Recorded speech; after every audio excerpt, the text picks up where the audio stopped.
one of the biggest decisions that I encourage people to make is that you have to pick if your business is one of quality or one of value.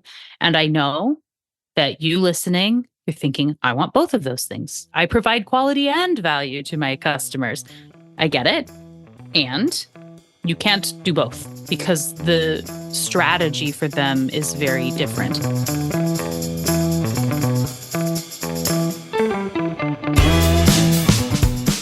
Welcome to the Agents of Change, the podcast experience you've been waiting for your entire marketing career. Search, social, mobile, AI, blockchain, and neuromarketing. These are the Agents of Change, and so are you. Digital marketing success awaits, and your transformation begins now. Welcome to another episode of the Agents of Change Digital Marketing Podcast. My name is Rich Brooks. I'm your host, and this is episode 529, powered by the Agents of Change Digital Marketing Summit, coming your way April 24th through 26, 2024. I first discovered our next guest podcast during the pandemic. As I was keeping busy with house projects, taking down some ugly bushes, mowing the lawn, building a workbench, I binged her podcast starting with episode 1. See, her podcast is all about neuromarketing, and I find that fascinating.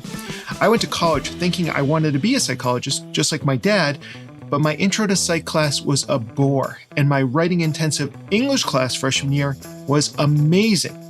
Outcome: I became an English major with a healthy interest in psychology. Years later, I founded a marketing agency, Flight New Media, and isn't marketing just psychology applied to business? That's how I see it.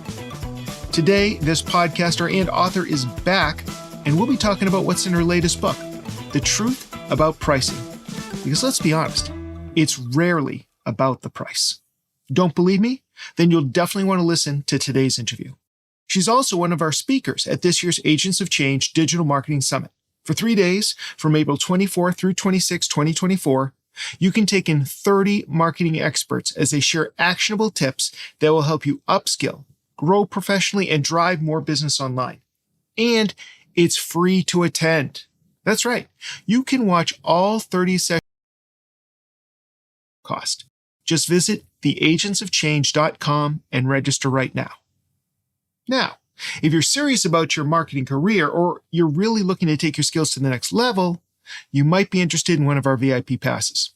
With our VIP Marketing Navigator Pass, perfect for people who think of themselves as beginner to intermediate with their marketing skills, not only do you get full live access to the event, but you also get every session available on demand.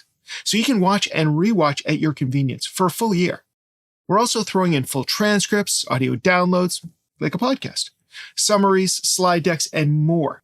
In addition, we're giving you 3 free months of Market Muse Premium, an amazing AI-powered SEO tool that I use regularly for Flight New Media and for our clients so that we can rank higher and drive more leads.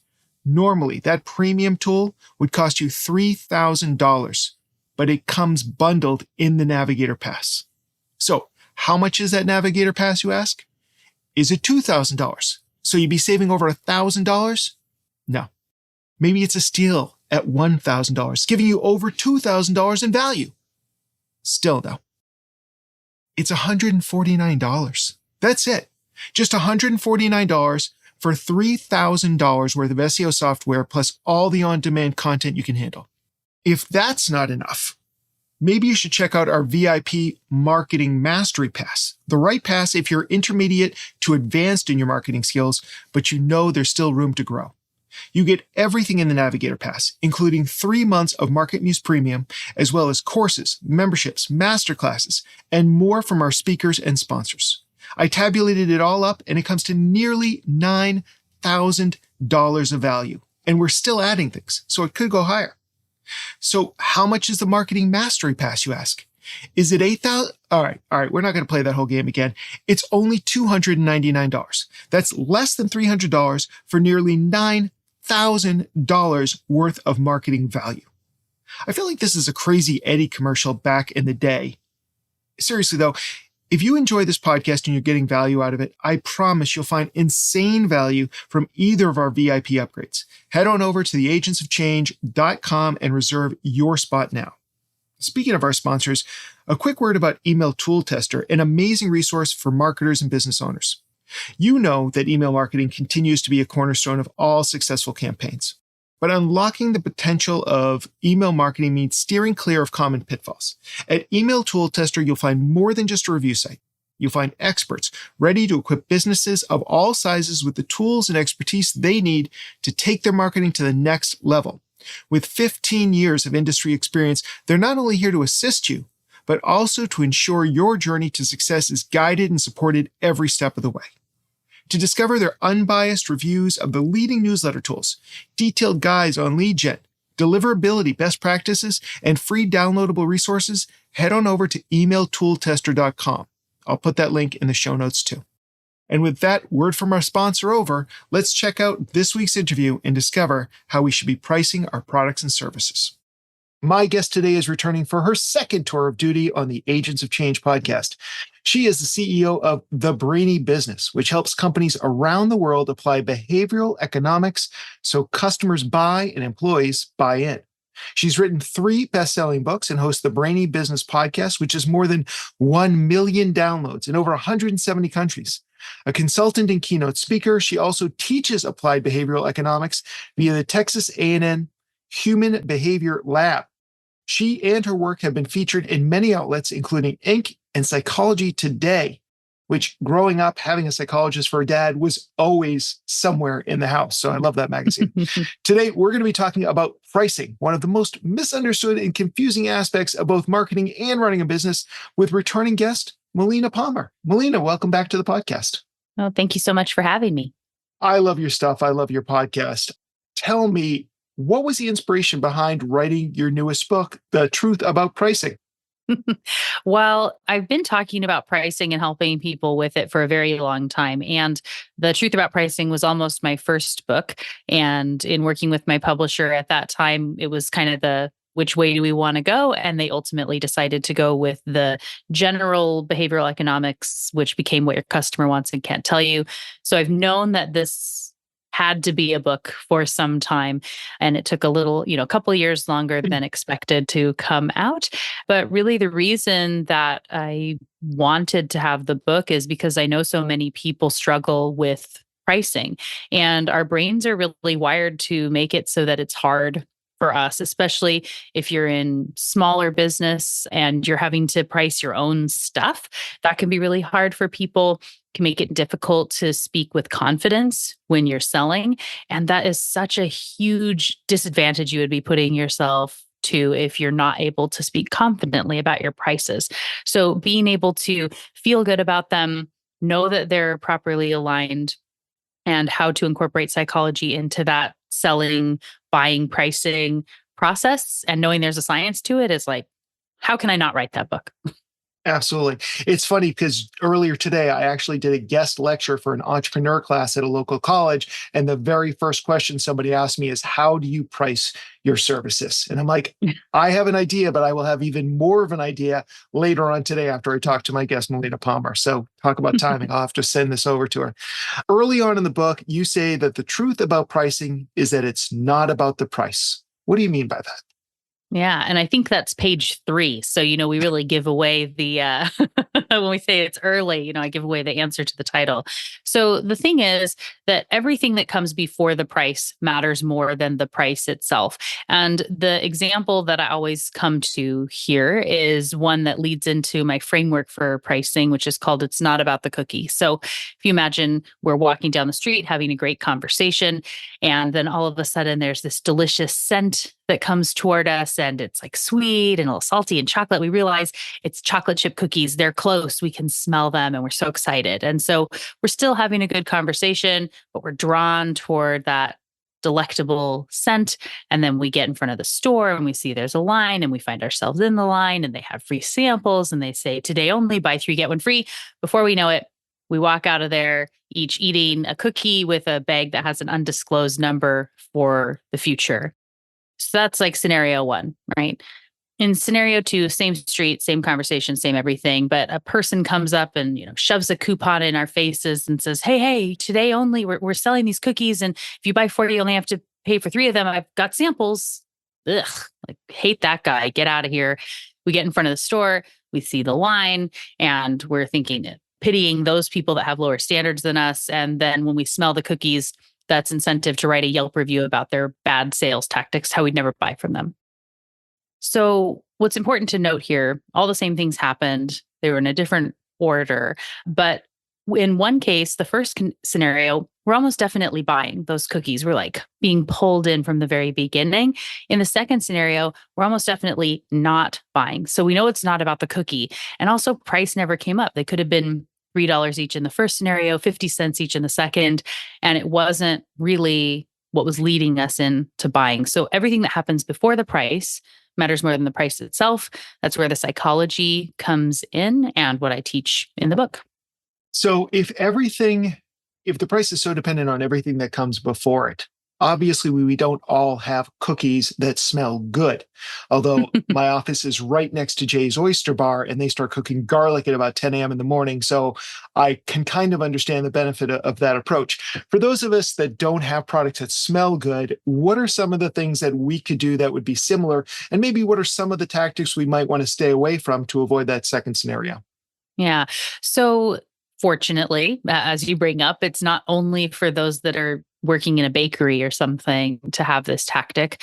And that priming, that thing that's going to draw someone in to get that little kind of bit of appeal, getting their subconscious brain excited about what it is that you do is the thing that comes first. In my case, the podcast is a big thing that I'm putting out into the world that's helping people to see what it's like to work with me. There's a mix of things we're doing here. We've got reciprocity of giving that away. We have the taste that gets some of this loss aversion going, get an idea of what it's like to work with me, as well as that priming that's drawing them in. And when it's time to buy something, they're more likely to want to come to me than someone else because they've gotten familiar with me and my style. And people who don't like it, which happens, right? I'm not a fit for everybody. I'm okay with it.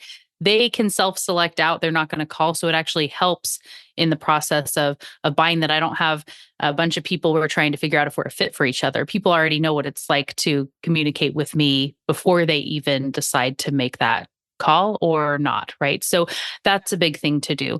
In the case of the 2 cookie scenarios, that priming, the scent of the cookies that drawing you in is the most important thing, that you need to be starting with something that's enticing, that's building curiosity, that is starting to divert attention to be focused on this thing and how much we want to engage with it. When we just are trying to throw logic in your face and the coupon and going like way too fast too soon is when it's really repellent to people and they're not going to want to engage kind of no matter what. So want to be thoughtful to what is going to be exciting to someone, what's going to be interesting to them, understanding what they value so you can speak on their level in a way that they think, oh, this is perfect. It's exactly what I've been looking for. Right. And it just, for me, sometimes it always comes back to those early days of dating, where if you are coming on too strong, you come across as desperate, and then nobody wants any of that action. The first bit you pull away and suddenly become much more fascinating, much more interesting. Now, you've seen the benefits of podcasting. I have my own podcast. I also know the benefits of it, but not every business is going to be right for a podcast or has the bandwidth for a podcast. What are some other things that businesses can do, whether like they're a service-based business, anything from web design to plumbing, to maybe they're selling something? What are some of the other priming tactics that you've seen work, or maybe some of your clients have seen work, that listeners might adopt for their own needs? Yes, so definitely agree. I do not recommend that everyone go start a podcast. They are a lot of work. Who needs the competition anyway, right? Right. Yeah, but they take a lot of time. And anything that you're going to do, you want to make sure you can invest the time to do it right. So I'm a big advocate. in not trying to sprinkle in and do a little bit of everything. You want to be thoughtful to where your people are, what they care about, and show up really, really well. If you can be present in one consistent spot in a way that your people find it and get it, it's always going to be better than sporadically doing things all over the place. So, yes, podcasts being one option. We also have, of course, a blog or a newsletter. If you wanted to be on Twitter or X, Instagram, TikTok, any of the socials, LinkedIn has a lot of options these days, YouTube. You can also be having a lead magnet, a really compelling thing that if you think about what's the little taste of something that someone is able to get, that's that first big win that they can get really quickly, that's going to be an easy exchange for an email address, something where you're able to connect with them and that they want to then get more tidbits from you. And that continual buying in on a regular newsletter, say, where they want to open that up and get into that repetition of saying, I like Melina. I like her stuff. When it comes around, I'm the type of person that opens her emails. I want to see what she has to say. That is that continual tiny little micro buy-in is making it that when you do have something to sell, they're already kind of in that habit of buying from you. That can make it easier to move forward. So, big thing to know, don't have whatever it is you're giving away for free should not be exactly the thing that you're selling, because that is a hard sell for, in the, like they say, no one's going to buy the cow when you give away the milk for free. So you want to be thoughtful to that. You want to know how it's going to work in a selling cycle of what it is that you give away for free versus what you do that's paid, so that the connection makes sense. Like you could have an amazing lead magnet that's a dating checklist, but if you sell resume writing services, it's a total waste of time. You don't need those people on your list. And just don't do another boring version of the thing. Like nobody needs another email that isn't worth reading, right? But if you have something thoughtful, we all have those emails or things that we are excited to read them when they come into our inbox, and you can be that for somebody. It's funny, your comment about like not giving away the milk for free. I remember years ago when Apple Podcasts tried doing paid podcasts. Everything had always been free. And Ricky Gervais at the time had one of those popular podcasts out there. And suddenly they started charging for it. And it was no different than the free version. And it failed miserably. And I'm like, if they had just done something different, like maybe the paid version is the video where you could watch him and all his facial expressions, but it was the same thing. And therefore, there was really no perceived value there at all. So we've talked a little bit about priming, but what are some of the other tactics that people can use? Because, there's always that moment where we ultimately have to tell people what's the cost of this product, and they have to make that decision. What are some of the ways that we can actually make that a little bit easier for somebody to swallow so that they will move forward? Yeah.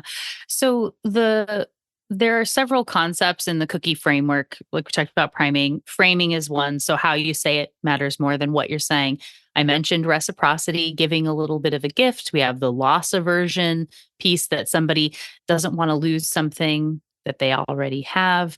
We also have scarcity, which can be very valuable, that today only type of language. And then social proof and herding is something that is really overlooked, but super important when it comes to buying. So we humans are a herding species. And so we like to know that other people like us have bought a thing and been happy about it. So this is why ratings and reviews and testimonials are so important. Also, language like most popular. And I know that logically it feels like it shouldn't matter. It shouldn't be that important to say something like most popular or best value, even, because we think, well, people can figure that out, or they should know it's popular or whatnot. Research has found, and so when the concept was really being established, there was a restaurant that went through and they started to put most popular on what was their actual most popular dishes. So we're always going to be honest with everything we put out there. And in this, they saw a 20% lift in the sales of that item when it said most popular on it. So if you line it up to where that thing is also something that is profitable for you, that you want people to be buying, you need to work on those numbers and things too. And just putting those two little words there could increase the likelihood someone's going to get it by 20%. Why would you not want to do that? So the thing being how we say it, getting back to framing, right? Having that confidence, like you were talking about in the kind of that dating scenario, right? Where if you feel it seems really needy and desperate, it doesn't work in selling things either. And so being able to confidently say the price and be able to say, most people get this thing, right? That's the hurting coming in there again, makes a really big difference. So if you say, okay, it's $500 and I know that's going to feel like a lot and it may be difficult to come around and I just raised the price. And if you don't feel good about, we could do a discount if you need it. And like, they didn't even ask for anything yet. But Right. when you're coming across in this way, then like, there's a feeling that something is off, right? And well, obviously you're not worth whatever that amount is because of how you presented it. Whereas if you say, well, it's $500. Would you like to move forward with that? The end, right? We can say it like it's the time of day or the weather. And to say, and most people pay by credit card. Would you like to do that? Right? It helps us to feel more comfortable moving forward with that buying process. Then if you don't feel confident, you can't expect they're going to feel good about buying. Yeah, and I noticed you even used a little bit of hurting with most people pay by credit card as well, which is great. I do agree, like that confidence thing is really helpful. And years ago, I took ballroom dancing, and I was taught that if I make a mistake, it's my fault. If my partner makes a mistake, it's also my fault because as a lead, I'm supposed to give good frame. And it almost sounds like in that situation, that's what you're doing is you're giving good frame and you're kind of leading them down the path with a certain amount of confidence as well. Yeah. Along those lines, the last two concepts I'll potentially talk about today have to do with anchoring and relativity. And so in this is understanding that context is really important and numbers matter and the way we present information is very important.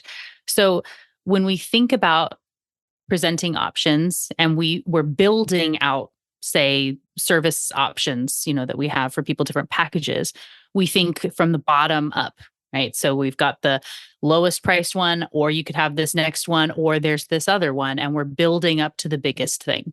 What I see as the biggest mistake people make, one, is presenting them in that way, starting low and working your way up, and also having the thing that you want most people to buy being the most expensive thing. So when you get to what you think is the best option, people then stop and you don't create something beyond that. And that is another mistake. So you don't want, in general, the thing you want people to buy to be the most expensive thing that you sell, because then it doesn't feel as appealing. So you want to create something bigger than that, what I call the wingman for your best offer, right? Getting back to our kind of dating scenario here.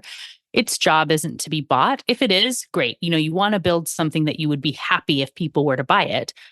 But its whole job is to make that best offer look really good. And if you make it where often it's our high anchor, it's the most expensive thing, then we can work down to the thing that you really want people to buy. And it feels more appealing when it's not the most expensive thing. And I have a simple little example I can share of this, which would be, so imagine you go in to buy a couch and you see one that you like. You ask the salesperson, hey, how much is this couch? And they say, oh, it's $900. Oh, sorry, my mistake, $700. Okay, so we have that moment, yeah? We go in, same couch, same place. Hey, how much is this couch? They say it's $500. Oh, sorry, my mistake, it's $700. So same couch, it was never $900 or $500, but it feels incredibly different in both scenarios. In one, it feels like a good deal. In the other, like, ooh, that's way overpriced. I guess I should be looking for $500 couches, right? So that relative number that comes up before has a big impact. And similarly, if the most expensive thing, if you do an in-person day for $10,000 or something, and that's just what you have, that can be, and you may think, well, what else do we do? Well, how do I go beyond that? You could have a week long rate or something that you could start with. You could also have a version where you say, hey, we have 2 days together in the south of France and you pay for the travel, but we're there and it's $30,000 for those couple of days. And, for most people, don't necessarily want the getaway attached to it. And so we have this thing for just 10,000. And again, it just feels different when presented that way. Absolutely. And I've had that experience with getting a heat pump in my house. And originally he sent over and I hope he was being honest, originally sent over a price point of $17,000. And I'm like, holy cow, there is no way I'm just heating one room.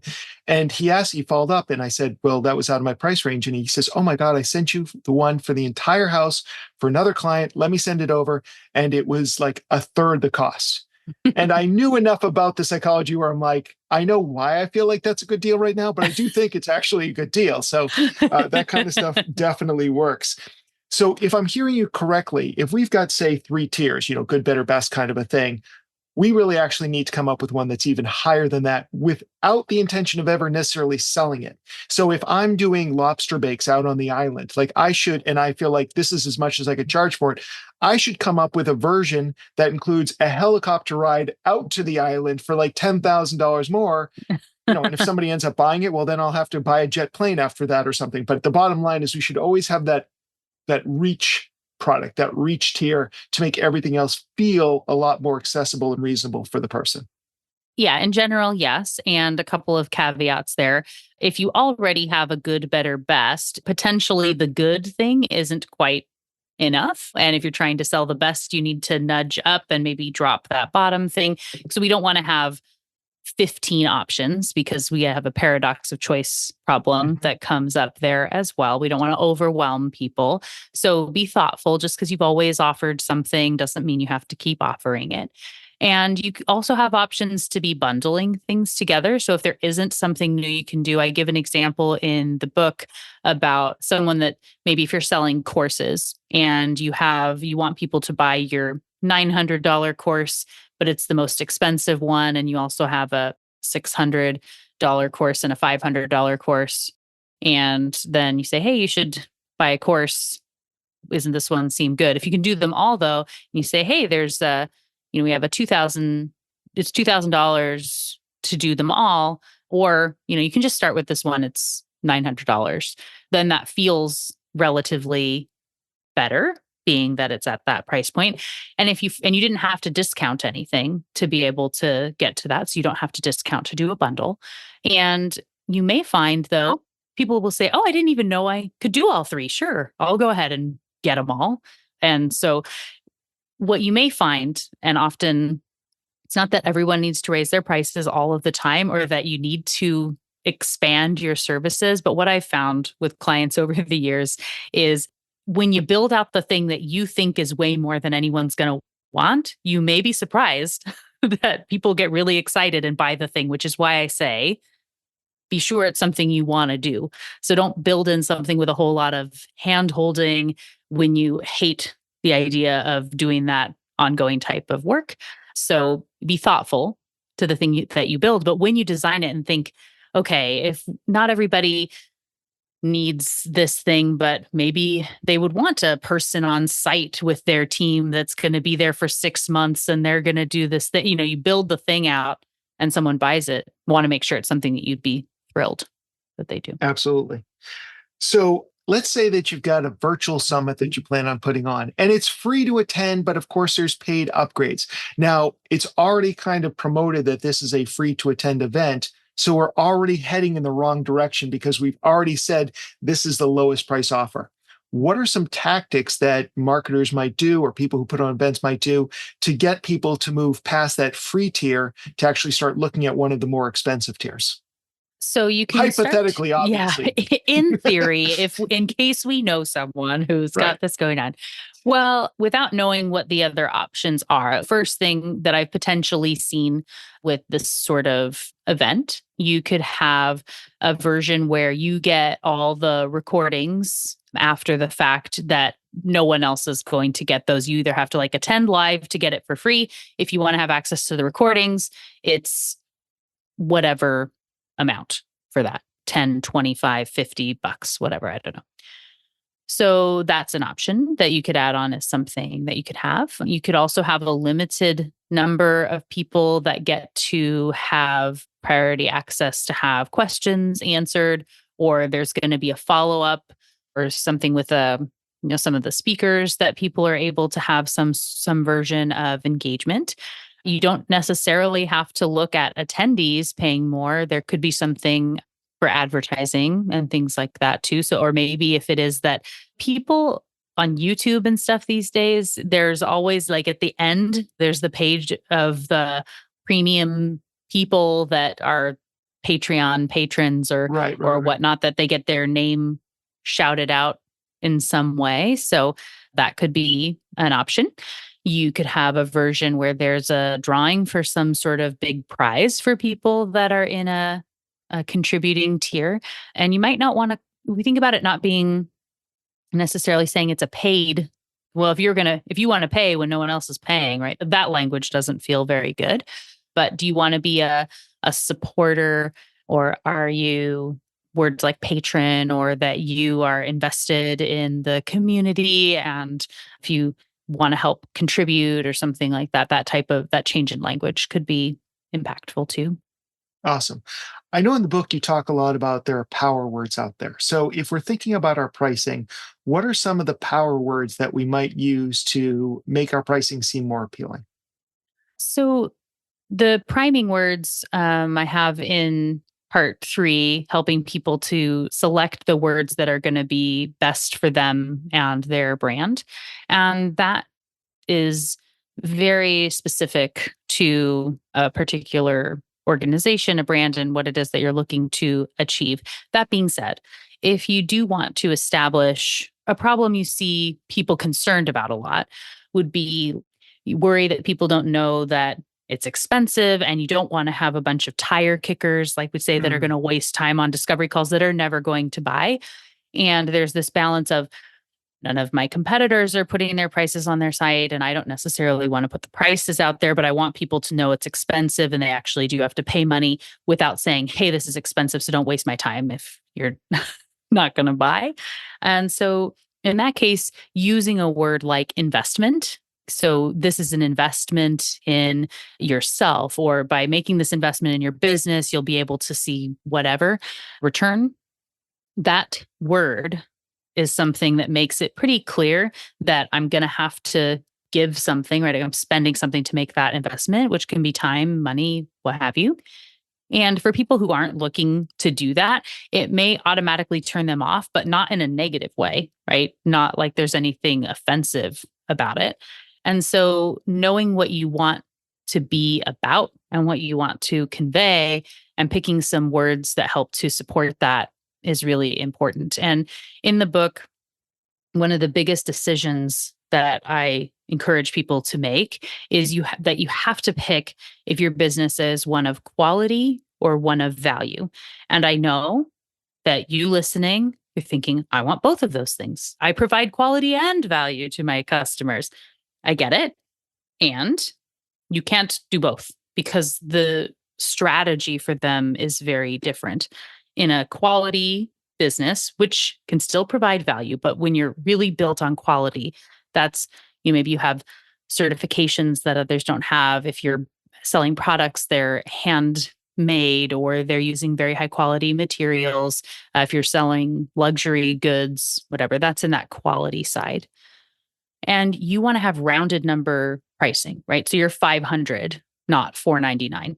And there are other pieces of how you leverage social proof, how you talk about scarcity and things that happen, and the types of words you might use about it being couture or something wouldn't make sense on a value brand model. On the value side, you're looking at discounts, bargains, your Costco, your Walmart, great companies that make plenty of money, right? It's a good strategy, but you do a lot of discount sales. That 4.99 or 4.97 pricing makes sense, and it aligns with that getting a deal vibe that you don't want on the quality side. And they're running discounts and deals and things like that all the time in a way that a quality brand shouldn't. So if you don't do anything else, picking one of those routes and committing to it and knowing to where you can say, hey, if we're a quality brand, just because everyone else is doing a holiday sale doesn't mean that we have to. And Right. we don't do discounts and we don't round down our prices. We just own that it may be expensive in a way that not everyone can afford, but not everyone is our customer. We're okay with that. And we own the value that we're providing through our quality. Yeah, I like that. Get off the fence, choose one direction or another, and then kind of lean into it. You had mentioned loss aversion earlier. So, what are some ways that we could build loss aversion into our pricing tactics? So, with loss aversion, surprisingly, we humans don't like to lose things. The way that that has represented, though, in business is we have a tendency to say something along the lines of, hey, people like to get things. We should give them more things. And we think on a logical level. When we think about what we like and don't like, you may say, we don't want to ever have to take things away because I wouldn't like that. But that means it's a very motivating tactic if something is going away or there's that the FOMO aspect that we don't want to miss out on something. But if it's always there, it's always running, there's no urgency, there's no reason to take any action, then I don't really have to worry about it too much right now. So you can have a balance with something like scarcity to say, maybe you do a course, but instead of it being available all year round, anytime, no matter what, you only open it for a certain period of time. And you can be talking about who the person's going to be on the other side. Think about how amazing this will be when you're, living this new life, but you got to act now or you don't want to miss out on this opportunity before it's gone. That's one of the easiest ways to be incorporating loss aversion into your messaging. Awesome. I know there's a lot of great stuff in this book. We've talked about just a few things. What's one more thing that people will find in this book of value once they purchase it?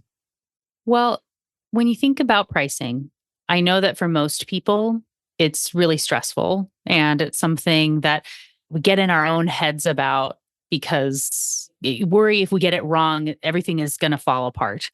And so, because of that, your brain puts it in this like, I'll deal with that tomorrow world all the time.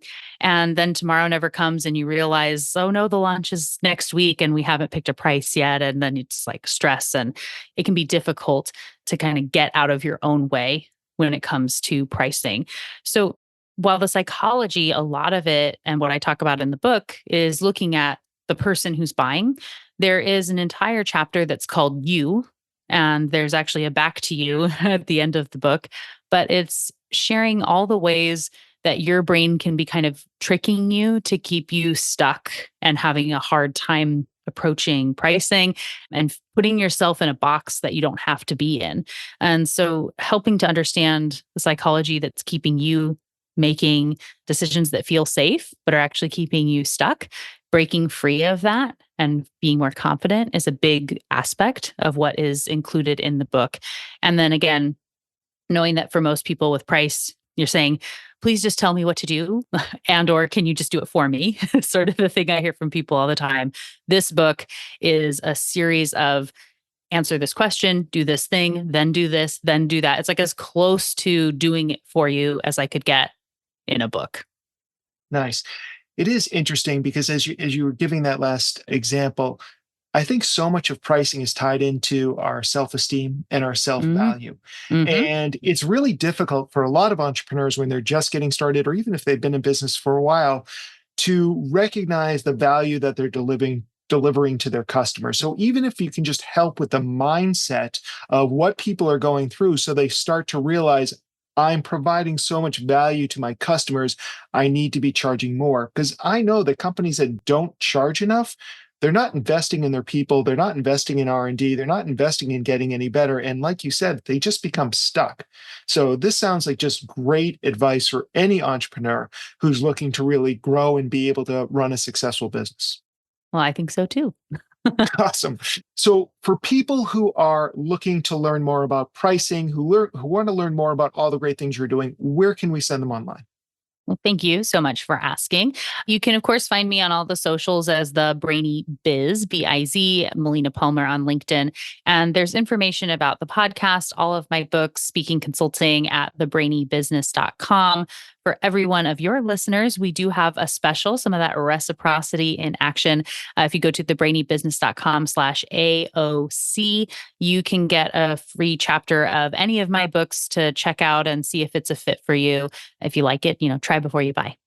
And I definitely recommend doing that. If you like podcasts, and I'm guessing you do because you're listening to this one, I'm a big fan of Melina's podcast. I've been binging it for a long time, playing catch up.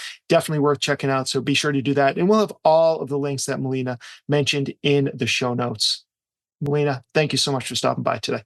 Of course. Thanks for having me. Man, that was a lot of great content from Melina, right?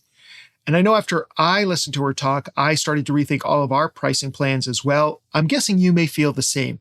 If you want to check back on anything she said, you want a full transcript, we've got you covered. Just head on over to the website, theagentsofchange.com/529, and you'll see the full transcript of our interview, as well as the key takeaways and all the links that she shared with us. So be sure to do that at, again, theagentsofchange.com/529.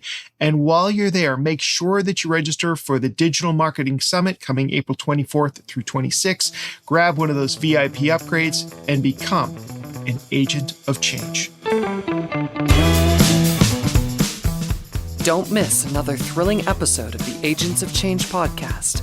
Be sure to subscribe on your favorite podcasting platform.